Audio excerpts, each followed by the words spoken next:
this morning and the Gathering series. We're the Andersons. I'm Clint Christensen. I'm lucky because I'm married to her. And that's enough of that. We're introducing our guests today. We are so delighted to have Clint Christensen with us. And as you get on today to listen to him, we would appreciate knowing where you are joining us from. We always love to know that. And we thank High Five Live for providing these wonderful broadcasts every day to uplift and enrich. And today will be a wonderful experience for you, we hope. We know it will. Because today truly represents a gathering around the world. This is incredible. And you will have such a privilege to get a chance to hear Brother Christensen this morning. Let's tell you a little bit about him as we start. He has more than 20 years professional experience working as an archivist for the church history department.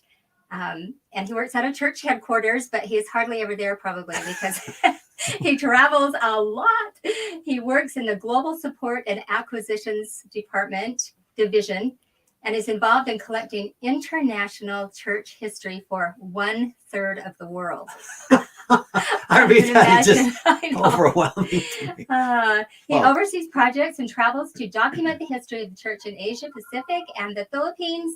And his work has also focused on Latin America, the Caribbean, one of those, and the Southwestern United States. As well as. And he's been involved in collecting and oral history projects in Europe, Africa, Asia, and the Middle East. Did we leave any part of the world out? Antarctica. There you go. We'll go there next.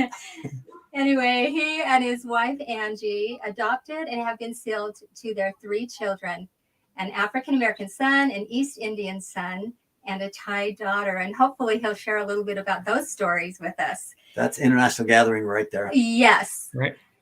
And he has authored and co-authored a myriad of books and articles. And during his career, he has also presented all over the world. He loves to do the academic presentations, and we're lucky to have a little glimpse of that today. So welcome, Clint. It's good to be with you. So great to have you here. This International Gathering really started in your family. You want to tell us a little about that? Well, like I said, we've adopted 3 children, and as we study Come Follow Me this week, we talk about Rebecca and Rachel and Sarah, who couldn't have children, and the efforts that Jacob and Abraham's servant went to go find a wife to make those covenants. And as we try to liken the scriptures to ourselves, we've had that experience with my wife and infertility. But then to keep our covenants, we've had to travel to India and to Thailand to find the children that were meant to be in our home. So it's been an amazing experience. Oh, incredible. Oh, yes. We love the picture of you being sealed to them. It's wonderful. Or standing in front of the temple, probably. Like you're saying, that gives you a chance to do all kinds of ordinances for people all over the world. Yes. That's an amazing gathering right there. My eldest is African European descent, so he has many, many nations flowing through him. So wow. Gosh. Incredible. So tell us a little bit about how you got interested in gathering stories. Have you always been a storyteller and love just to hear the stories? When did it start? I wanted to be an English professor and an author and writer.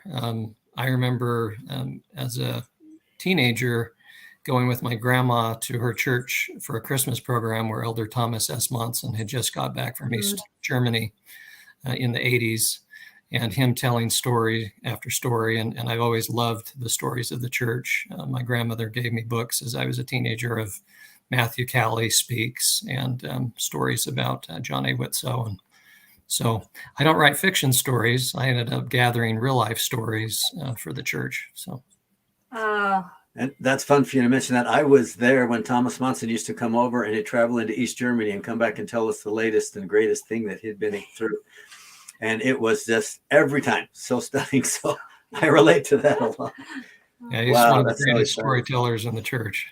Yeah. Yes. So then you went from there, the interest in it, to now doing it professionally. That must have been quite an interesting journey in itself. Yeah.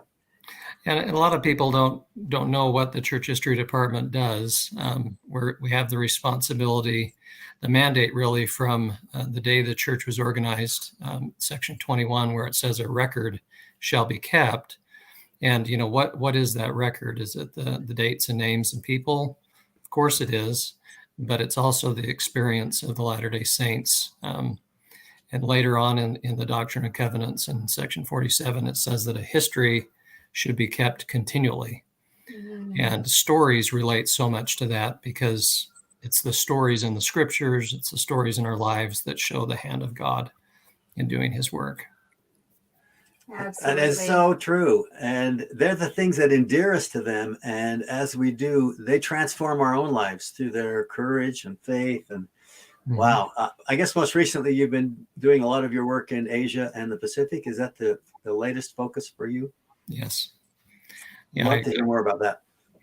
Well, I guess as a background to that, let me just mention that towards the end of April, Saints Volume 3 will be coming out. Yay! For those of you who have read Saints 1 and 2, this will kind of relate because Saints Volume 3 leaves off the Salt Lake Temple has just been dedicated and goes to 1955 when the Swiss Temple is dedicated. And over the last several years, I've been involved with documenting the history of the church in the Pacific and in Asia. And the first temple dedicated after the Salt Lake Temple is one that Sister Anderson has a special tie to. Yes, I do. Yes, my grandfather served a mission, a 5-year mission in Hawaii. And my grandmother served a 2-year mission, and they did overlap. And right during the time when the temple was being built. Yeah, his mission finished the year the temple was dedicated. And he actually wrote a song with Ruth Mae Fox. He wrote the music for the dedication of the temple there. So we have a strong tie to Hawaii, besides it's a beautiful place to visit. I spent about 3 years on a project in preparation for the Hawaii Temple Centennial in 2019, where I went with some senior missionaries to Hawaii for 3 weeks. And we recorded 200 oral histories with members of the church from every stake, and getting perspective on how the Hawaii Temple was influential in gathering the saints. Yes. It's one of the books. You want to tell us about this one? It is fascinating. And my grandfather's in it 3 times. Three times. Before you go past that, 200 stories in 3 weeks. We interviewed 200 people. It was nonstop all day. Goodness. And we've never, truth be told, we've never done a project quite that big before in my department, and we probably won't again, but it was fun. Especially our friends that are Polynesian and Hawaiian, they're good storytellers. Oh, yes. Yeah, we got so much about Polynesia and Asia. It was just amazing. And in Saints, you'll see the story come to fruition from George Buchanan and Joseph F. Smith to when the Hawaii Temple is ultimately dedicated in 1919. So that'll be a fun story to read. So I'll say, I'm sure you had a lot to do with that. And when you talk about gathering, we think of Hawaii as a vacation spot, for people from America. But, it began in 1850s as the Kingdom of Hawaii, later became part of the U.S., but it was an international mission. It was really the first international church. And the day it was dedicated, it was the temple for New Zealand and for Tonga and for Australia and for Japan. And its role has been significant as a gathering took place to Laie, which means the gathering place. And maybe I can share one quick story to start us off. So the saints in New Zealand couldn't make it to the Hawaii Temple dedication because World War I had just concluded and there were restrictions on travel. So they came in May of 1920, and they had brought with them their genealogies. Now we have a Western perspective on genealogy. The Pacific Islanders, their genealogies come from oral tradition, where there's a person in the family who's taught chants, and they memorize these chants and have been passed down by memory, and then were written down by these Latter-day Saint families. So they brought their sheets of having written down finally the chants, and they come to the temple, and the temple recorder looks at these records and begins, preparing the temple work. And what happened was Wiramu Duncan, one of the leaders of the group, his genealogy began to be compared with a Hawaiian from the island of Hawaii named Emma Lewis. And what they discovered is 65 generations back, the two genealogies merged. And so, we don't know all the story about that gives me chills. Yeah. Oh my gosh. We don't know exactly what happened after Haggoth left the Americas, but when you think of the scattering and the fact that the islanders believe they're of the house of Israel, and there's indications that they are from the Book of Mormon people, that's an amazing story. And it actually made front page news in Hawaii. Brother Duncan was an honored guest at the Princess. They had this huge meeting in Honolulu where they could actually talk to each other in the Maori language and the Hawaiian language. They understood each other. They did dances. And so that all came back together because of the temple. They were able to gather back spiritually and physically. So love that. That is amazing. I'm fighting back the tears. That is so exciting. Wow. And that's one of the experiences out of 220, right? Right. Yeah, there was another one I mentioned in an Ensign article that came out for the centennial of a brother Kwai Lung, who was from China. His parents had come from China in the 1890s. He was born in Hawaii. In 1944, he joined the church, and he began having experiences where his deceased ancestors would be around him, and he wasn't quite sure what it meant. And then his aunt sent him the genealogy from the China record-keeping places. And as that arrived, he was able to take his genealogy back to the 1200s. And his son was, can you believe that? And his son and daughter-in-law became temple president and matron in the early 2000s. But you think of the gathering perspective of, China, we look at China, and we do have members of the church in China, but something was going on over 130 years ago in China as these members who would become members in Hawaii then turned back and began getting records of their ancestors and doing that in the Hawaii temple and then in the Hong Kong temple. And so there's the physical gathering, there's the spiritual gathering, and they all meet. So amazing. That is remarkable. 1,200. We've worked hard and we're not close to that. Yeah, there was one person we interviewed where they got it back into the 800s, which just amazes me. Whoa. That's incredible. My goodness. Yes, you have other stories you'd like to share with us. This must just be so fascinating. A dream job that you have. Yeah, exactly. Well, to talk about stories, as we've seen the Saints volume being written by my department, it's been fun to see instances where I've gathered a story as part of my job and then see how the writers incorporate that story. They're very, very centered on only writing something that can be proven with the records. And one experience I had over 10 years ago is when I was assigned to Latin America. I began searching the stories of the beginning of the church in Mexico, and I found a woman named Desideria Yanez who joined the church in 1880. Her story is also in the church magazines, where she had a dream where she saw a pamphlet being produced. She lived about 75 miles out of Mexico City. She sends her son, and her son shows up right as the missionaries are finishing the translation of Parley P. Pratt's Voice of Warning into Spanish. And she later joins the church. She's in her late 60s. And a few years later, she receives the first copy of the Book of Mormon in Spanish in Mexico. And as I worked on this story, she appears in Saints Volume 2. But I noticed something very interesting. You know, it was the 1980s when the Mexico City Temple was dedicated. So you have 100 years of church history. And what happens to these pioneers in their temple work? Desideria's temple work was never done. She was really a member at home.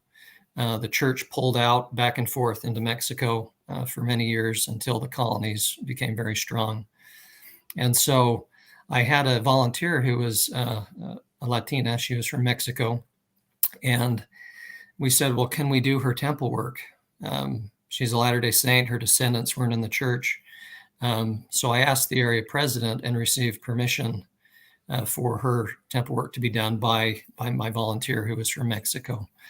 And as the story, you talk about it, the power of a story, as the story of Desideria was published in Mexico in the Liahona pages, there was a couple, Jose de Jesus and his wife, Teresa Arcas, who decided that they wanted to go find descendants of Desideria. So they moved to a town nearby of where she had lived, and they began a branch, which in 2015 was organized as a branch and has had 60 members.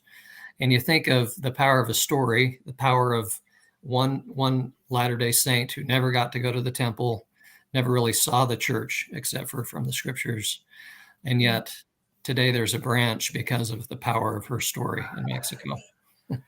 Wow. That kind of gathering. You think first copy of the Book of Mormon in Spanish, how many are there now? Yes. Millions. Millions. In fact, she got robbed. She was a fairly wealthy woman and beaten almost to death. Oh. And as she was recovering from that, the mission presidents were changing, and Apostle Erastus Snow came with these two mission presidents to her home, and they gave her a priesthood blessing.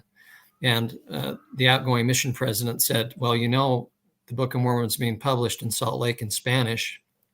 And she said, oh, I'd love to have it. And so she actually got the first copy. We know it was the first copy because it was unbound. It was sent from Salt Lake to her.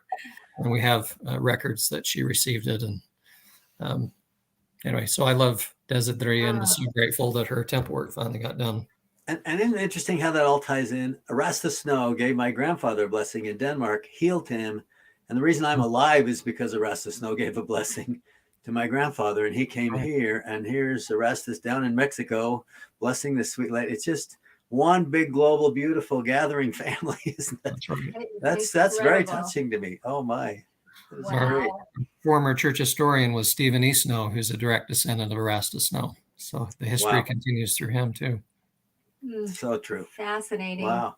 I can't imagine what it's like to gather in Africa. I mean, that the histories there must be fascinating but difficult. Yes. Yeah, I've only been to Africa once. It was in 2005, earlier in my career. We went there to document the impact of the Ghana and Nigeria temples right after they had opened. And it really was a life-changing experience. From a family history viewpoint and temple work viewpoint, they record, again, the oral experiences usually given to a member of the tribe and recorded orally and then written down. But the thing that really amazed me is, as a historian, as we gather stories, we document the history of the church, but we also are witnesses that when I say all, I mean all the miracles that you see in the scriptures happen today in the restoration.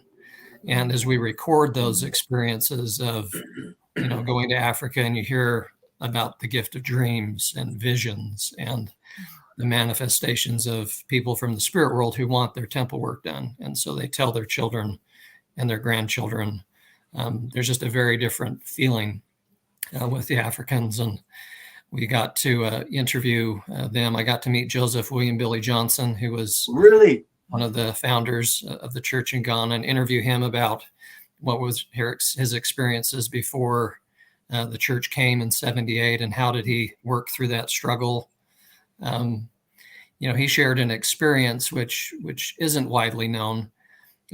He ended up naming his son Brigham Johnson, and some people get uptight about Brigham Young and the blacks and the priesthood policy. Don't know about Joseph William Billy Johnson's story and vision with Brigham Young, as he was struggling with the church not coming to Black Africa. He had a vision where Brigham Young, through George Albert Smith, came into a room, and Brigham Young crossed the veil and said, "You need to be patient with the brothers in the West. The church will come, but you need to be patient." And I always like to think, what was Brigham Young like in the 1960s about blacks in the priesthood? He was 100% for it. And we don't give Brigham Young, we don't understand everything with the sources of what went wrong.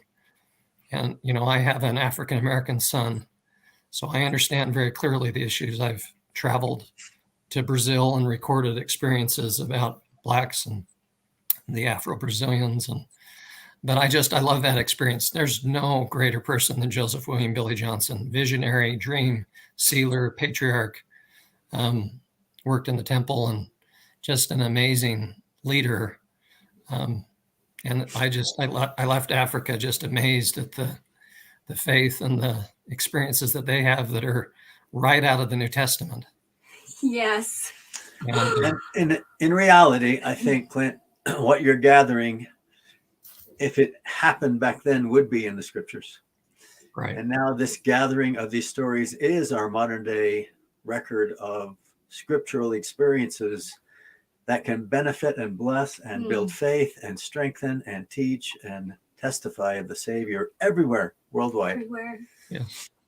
And that's really the point of church history. It's to build faith, help us to have faith amidst our challenges, and document how the restoration unfolds in every nation of the world. And that's what I love about my job. There's no nation I really prefer over another when it comes to the history of the church. Every nation, kindred, tongue, and people, right? And it's just a collection of the pioneer stories everywhere. And we're aided in that by, for the last 10 years, we've had local members that are called who help us. That's their calling, to do church history.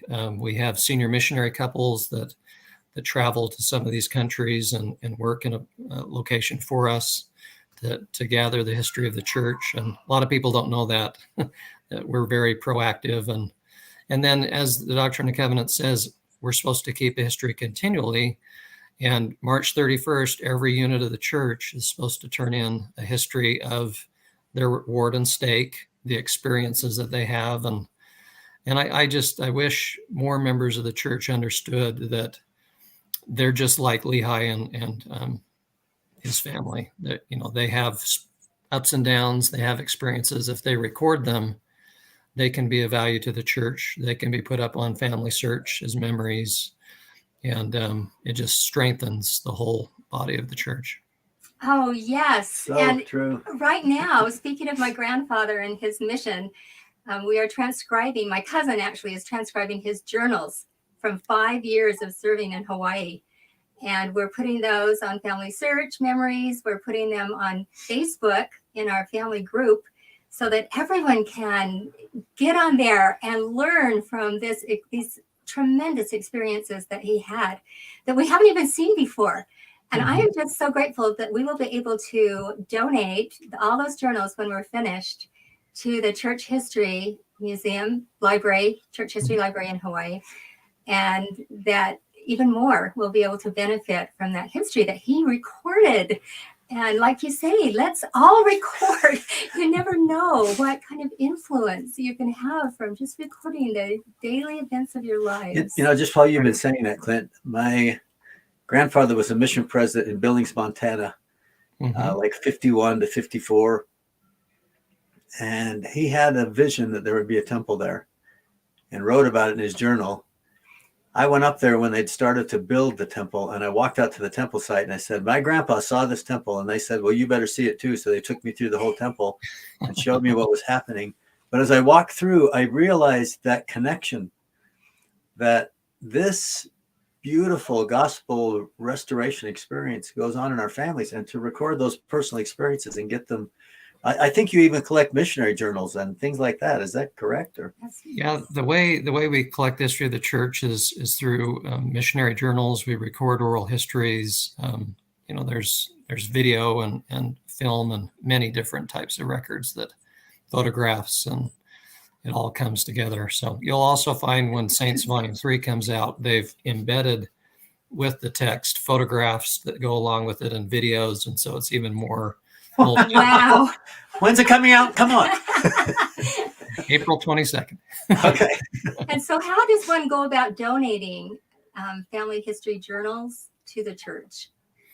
In the Church History Library, there's if you go into Church History in our website or contact the Church History Library, we also collect records internationally. We have a location in Mexico City, in Seoul, Korea, Japan, where we gather the records and then we digitize them so that then they can be later shared around the world. And so when we say, you want to serve a senior mission in Seoul or in Tokyo or in the Philippines, people love to go to to Hamilton, New Zealand, Yes. Helping us and helping the members in gathering those experiences. So, I think when we were in Hamilton, New Zealand, they said the New Zealanders really didn't keep a very accurate history of things, but the missionaries did. And the pictures, the only earliest pictures they have are all missionary pictures.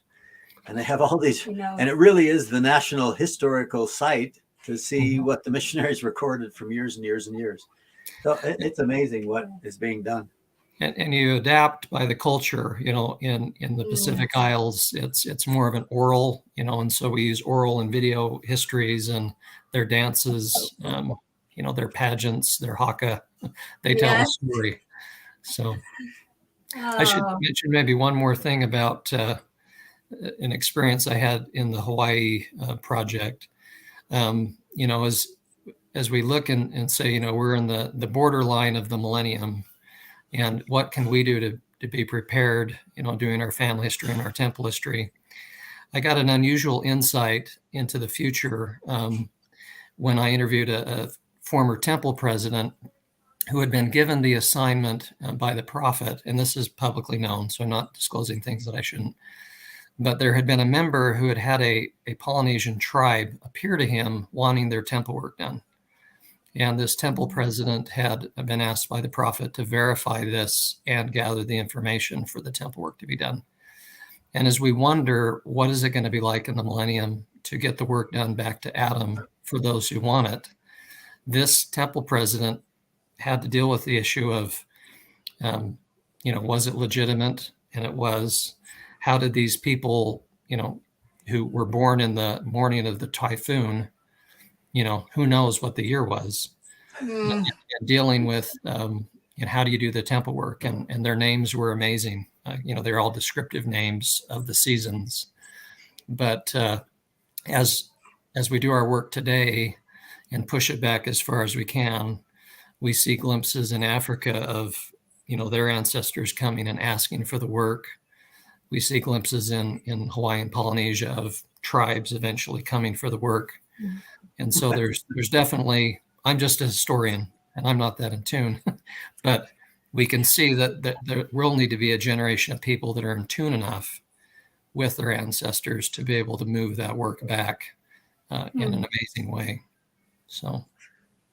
What a testimony in and of itself of the absolute significance of their perspective on the other side of what's going on. Wow.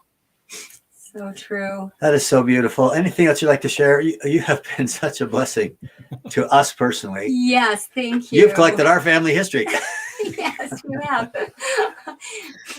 Well, it is an amazing experience to meet the Latter-day Saints and the pioneers from every nation, and they all have an amazing story. So I would just encourage you to share that story. No matter how humble you feel about the story, it can bless other people. Thank you so much. And you can go to the database and find out what has been collected from your family, right? So walk us through that. You mean in like the church history library? Yes. How do you find your own records? Yeah. So if you have some pioneer ancestors, we have a missionary database, and we'll be adding more to that. More will be announced about that later as more pioneer information is put up. As you go into the church history library, we have an open catalog that people can look up.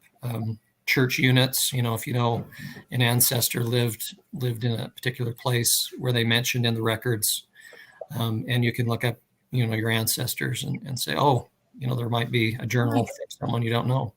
Yeah. And as you write your life history, put it up on Family Search, and Family Search was used very well with saints as a resource to gather stories, and then the church history is written from these stories. So we've all seen aspects of church history.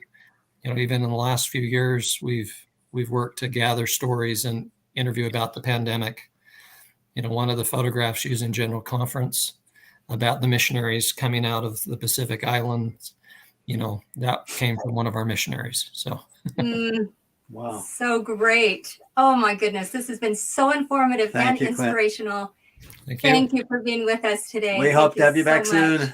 All right. It's just been such an inspiration. Thank you. Yes, thanks for all you do, and to the church for all they're doing to help us connect. And please, everybody, share this. That's another way to reach out and help people know about this remarkable experience and the opportunities all of us had to participate. That's right. Thank you so much. Have a great day. You too.